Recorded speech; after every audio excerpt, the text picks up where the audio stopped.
Another strange arcade conversion. Dynamite Duke sits in a hinterland between Operation Wolf and a third-person shooter, which gives it novelty value, if nothing else.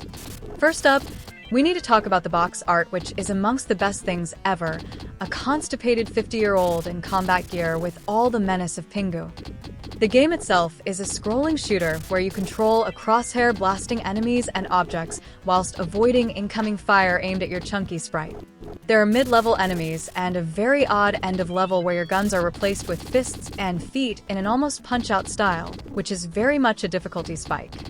It's a short game, so the difficulty level is very high, but it's the sort of mindless fun that's always good in short bursts.